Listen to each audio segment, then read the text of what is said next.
Тэр хэн нэгнийг аварч болох боломж байсан байхад зүгээр л өхөж байгааг нь харан суун гэдэг нь маш муухай санагдаж байлаа.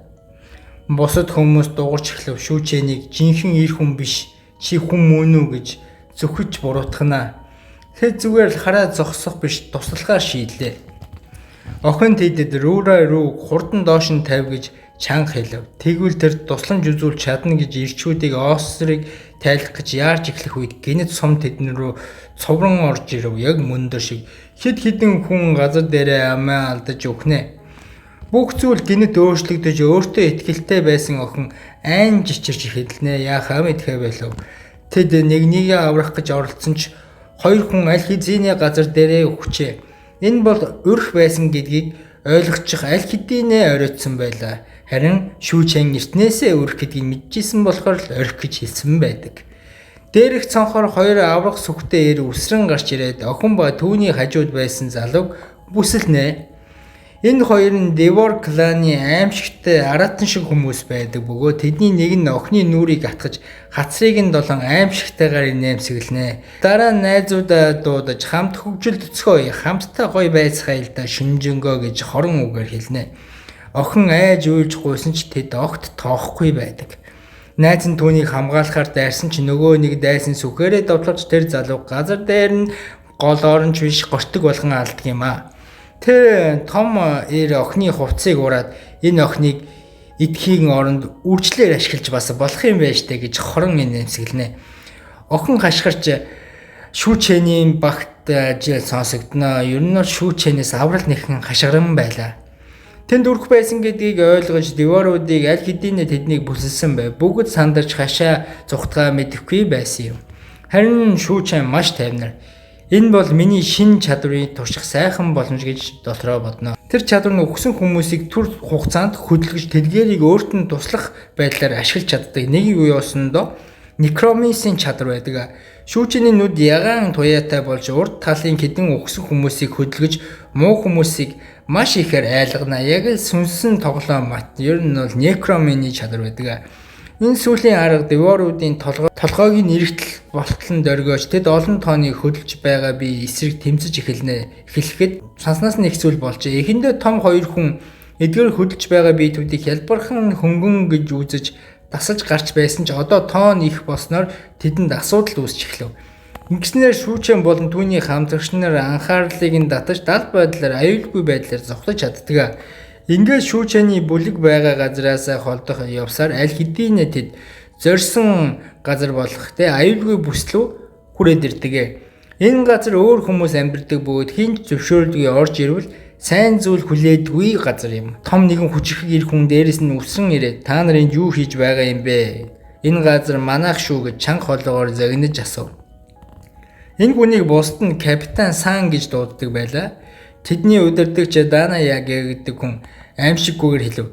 Бид бол University of Science of Technology-оос ирсэн аялагчид бидэнд маш их тусламж хэрэгтэй. Бид эмч нартай хамт явж байгаа. Гэхдээ капитан Сан тэсэлгүй харж шинэ хүмүүсийг шууд итгэх үгүйгээ бид шийдэж чадахгүй.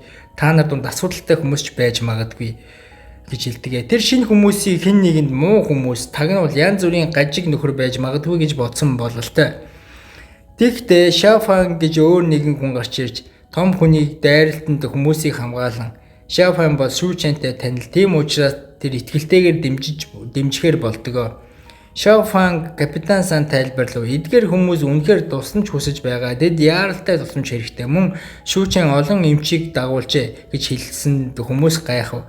Үнэхээр хүнд цаг үед эмч нарыг авч явах нь маш чухал юм. Эхлээд капитан Сан итгэлгүй байсан шүүчэн болон Шафаны нарын үгэнд итгэж эцэст нь тэднийг аюулгүй газар нэвтрүүлэхээр шийддэг. Учир нь хэрвээ тэд эмч нарыг хангагдсан бол олон өвчтөй гэмцэх хүмүүсийг эмчилж болно. Ингэснээр бүх хүмүүс илүү аюулгүй байж чадна гэж боддог юм.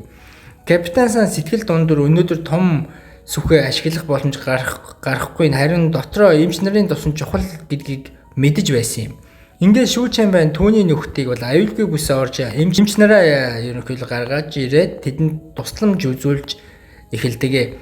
Шафан маш их баярлал шүүчэнтэй дахин уулзсанд баяртай байв. Учир нь хизээч хамаагүй хүмүүс тусалдаг хүн болохоор тэрэнд итгэж байсан юм. Шүүчэн дагалдаж явсан хүмүүс өөр учир нь шүүчэн эдгээр хүмүүстэй баталгаа өгсөн учраас ямар нэгэн асуудал гарвал тэдний төлөө хариуцлага хүлээх ёстой гэдгээ хэлдэг. Цэргүүд шүүчэнийг бүлгийг аюулгүй бүс рүү удирдах оруулсан бол Шафанг удаахан үлдэн хуучин найз руугаа уушлахгүй ярихаар болов. Тэр шүүчэнийг уурлах хэрэггүй гэдгийг нь хэлээд капитан Саны зан угаасаа юм олиггүй зантай гэдгийг хэлдэг. Шүүчээ өмнө санаа зовсонгүй. Учир нь тэр өөрөө олон хүнтэй, олон янзын хүнтэй өмнө таарч байсан тул иймхэн зүйлд санаа болгон зовох хүн бол биш байдаг. Шүүчэн томоохон эмч нарын багийг яг хэрэгтэй үед нь авчирсан сайхан тохиолдол байдаг. Аюулгүй бүс дотор зарим өвчтөнгүүд байсан бөгөөд тэдэнд яаралтай эмчийн тусламж хэрэгтэй байдаг. Тэргүү тэдний аюулгүй бүсгийн гүн рүү аваачин өвчтнүүдийг эмчилгэгдэж байгаа хүмүүсийн нэгэн агуулхад байрлуулжээ. Тэн дагуулгын хамгийн ард талд нэгэн эмэгтэй байсныг үзүүлж түүний биеийн дээр олон жижигхэн цагаан мөг мэдсэл ургаж байсныг харуулна. Энэ нь энгийн мөг биш бөгөөд тэд юу болохыг яагаад мэдэхгүй байгаа нь аимшигтай санагдав. Мөгийг арилгахад тэд дахин түргэн ургадаг. Тэгэх тусам тухайн хүнд улам ядарч сул дорой болдог тул эцэст нь нас барч болно гэж аимшигтай нэг ёсны дахал өвчин байдаг. Шүүчэн даруй ойлгов. Энэ бол мутацид орсон өөрчлөгддөг ургамалтай холбоотой өвчин шиг санагдаж байлаа. Ургамал мөөгөнд өөрчлөлт орсноор хүмүүсийн нөлөөлж зарим хүмүүсийг удирддаг мэт болж магадгүй гэдгийг тэр хэлнэ. Ер нь бол зомби болж байгаа л гэсэн үг. Тийм учраас тэр бусад анхааруулж жижигхэн ургамлын гишүүдэд хатгуулахгүй байх, ойртож бүү хүр, гараа битгий хүрэг гэж хэл зөвлөгөөнүүдийг өгнө.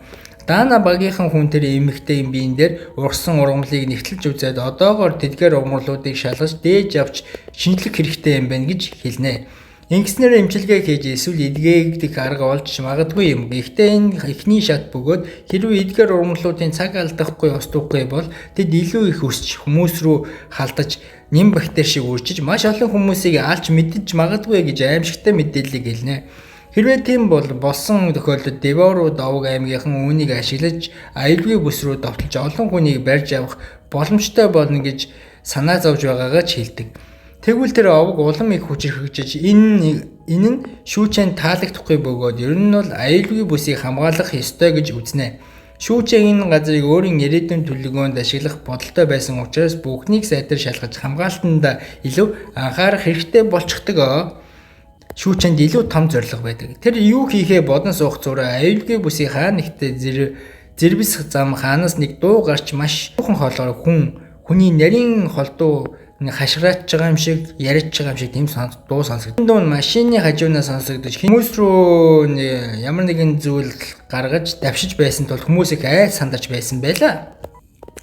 Энэ хүн бол хотын эрхэмний хүү бөгөөд тэр машина жолоодан өстө болчимгүй давхиж заримдаа хүмүүсийг гэмтээхээр шахаж машин эвдэрчих гээл ер нь их эвгүй нөхөр байдаг. Тэр хүү аюулгүй бүс дотор буу барин явж хэн нэгнийг зохиж хүмүүсийг айлгаж байлаа. Түүний авир нь маш муухай байсан ч эрх мэдэлтэй учраас хинч түүнийг зогсоож чаддаггүй байсан юм. Зөвхөн зарим хүмүүс чимээгүй хүн уулна арга хэмжээ авч чаддаггүйгээсээ зовж сандарч байлаа.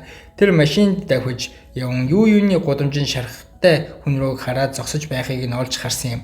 Юун шархтай хүнийг анхааран байж байсан тул тэр хүү зогсоод юун чи надтай машинаар хамт явмаар байна. Би чамд сайхан хаалт авч өгч чадна штэ гэж хэлнэ. Юун удаан босож би маш ядарч туйлдаад алхаж чадахгүй байна. Хэрвээ чи намайг аваад явна гэж хэлж байгаа бол би чамтай хамт явж болох юм гэж хариулдаг.